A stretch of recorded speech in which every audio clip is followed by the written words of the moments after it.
Salam alaikum à toutes et à tous et bienvenue dans ce premier épisode de cette série de podcasts de Ramadan en pleine conscience.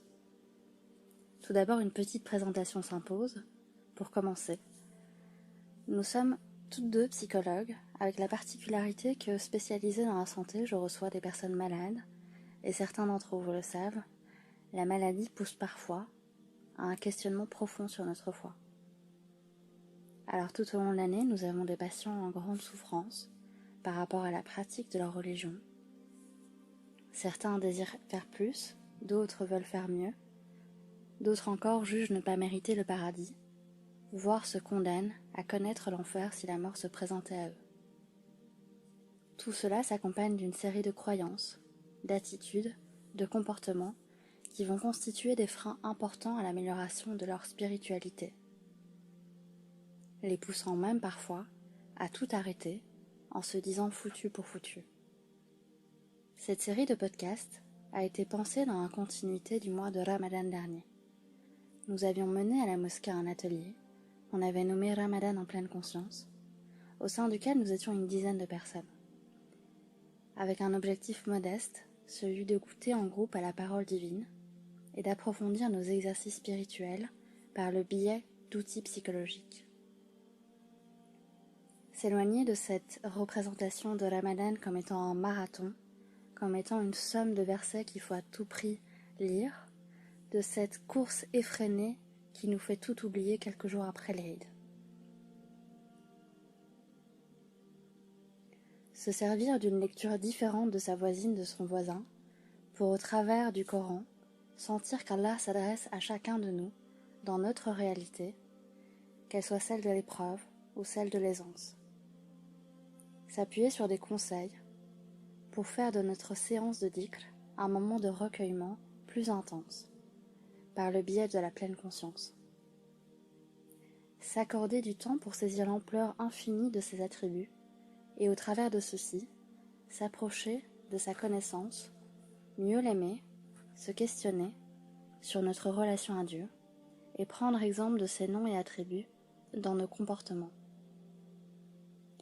Se pencher sur des traditions prophétiques pour re-questionner notre connaissance de notre modèle, le prophète sallallahu alayhi wa sallam, pour appliquer ces actes qui sont tant appréciés par Allah.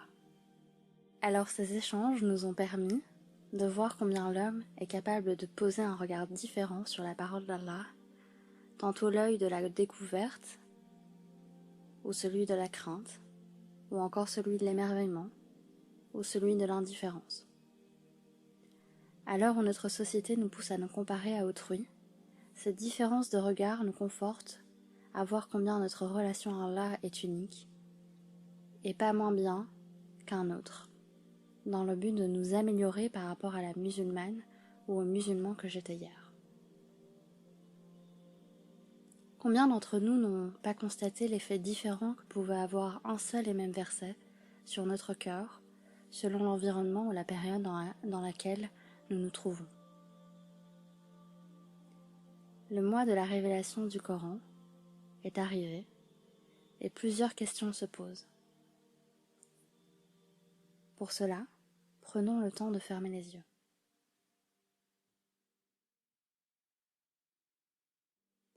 Quelle est la place accordée à ce Coran? Est-il posé dans un endroit que j'ai soigneusement décoré pour lui donner toute sa valeur, ou au contraire, prend-il la poussière depuis l'année dernière?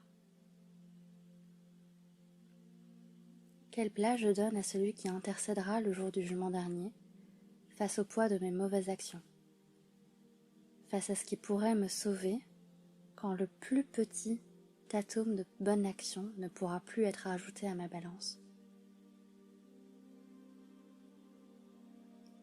Quelle relation j'entretiens au Coran qui constitue ici-bas une guidée, une guérison, une direction, et qui au paradis déterminera, si Dieu me l'accorde, le degré que j'occuperai? Est-ce que je le saisis avec régularité? Est-ce qu'il est ce compagnon quotidien qui me donne du baume au cœur? Est-ce qu'il est cette corvée que je m'empresse de reposer sur une table? Est-ce que je me prépare avec joie à l'idée d'ouvrir ce qui renferme la parole divine? Lorsque je vais à la rencontre du livre du Maître des mondes, de celui qui façonne toutes choses dans la perfection, me suis-je donné tous les moyens pour apprécier chacune des lettres qui s'offrent à moi.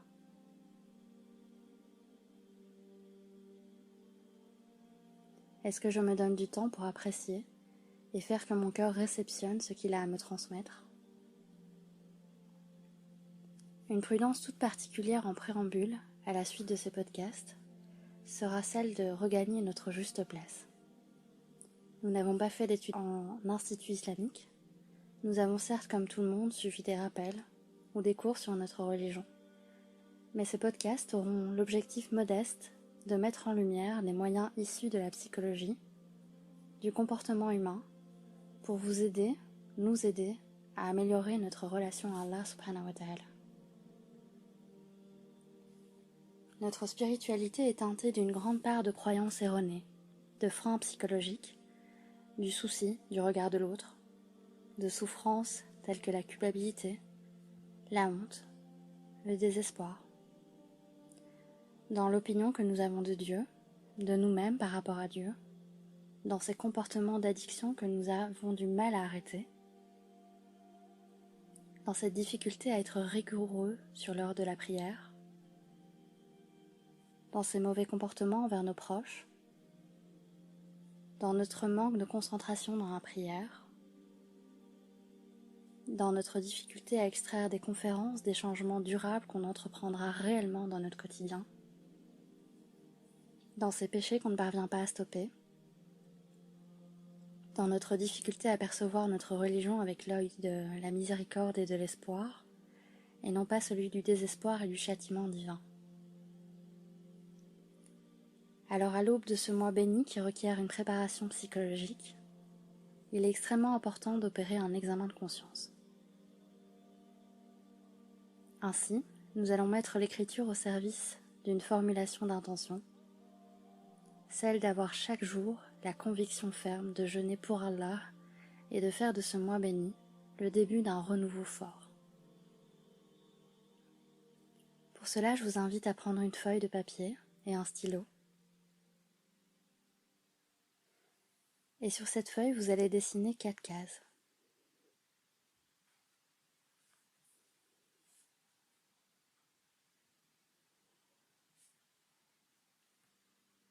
Je vais vous énumérer les titres de ces colonnes et à la fin de ce podcast, nous effectuerons cet exercice en prenant un temps pour la réflexion. Dans la première en haut à gauche, nous allons écrire 3 choses qui nous mettent en difficulté dans la réalisation ou l'amélioration de nos actes obligatoires.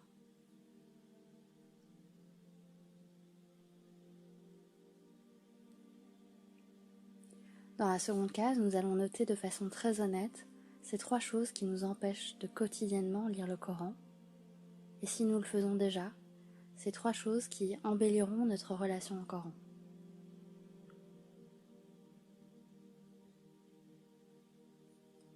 Dans la troisième case, nous allons noter ces 3 défauts qui nous sont fréquemment formulés par nos proches, nos parents, notre conjoint, notre épouse, nos enfants, nos collègues. Enfin, dans la dernière colonne, nous allons inscrire ces 3 choses à corriger par rapport à nos biens. Les avons-nous acquis de façon licite? Me suis-je correctement acquitté de ma zakat cette année? N'y a-t-il pas des choses qu'on m'a prêtées depuis longtemps et qui sont à remettre? Ne serait-ce pas le moment d'accélérer le remboursement d'une dette?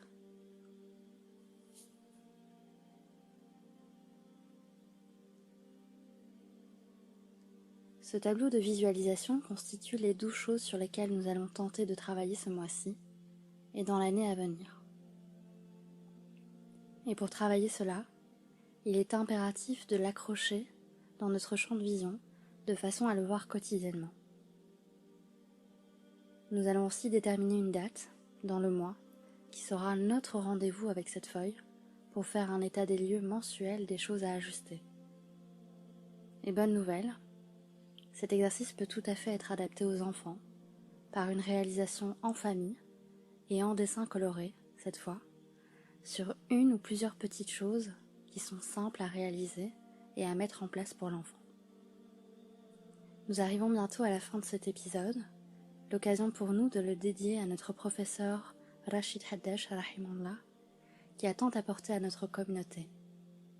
Ne l'oublions pas dans nos invocations, ainsi que sa famille et toutes les personnes qui nous ont quittés cette année. Qu'Allah leur fasse miséricorde. En guise de conclusion, un hadith qui a été rapporté par Abu Huraira, dans lequel le messager d'Allah sallallahu alayhi wa sallam dit « Allah le Très-Haut a dit « Tout acte du fils d'Adam lui appartient, sauf le jeûne qui est à moi et que je rétribue seul.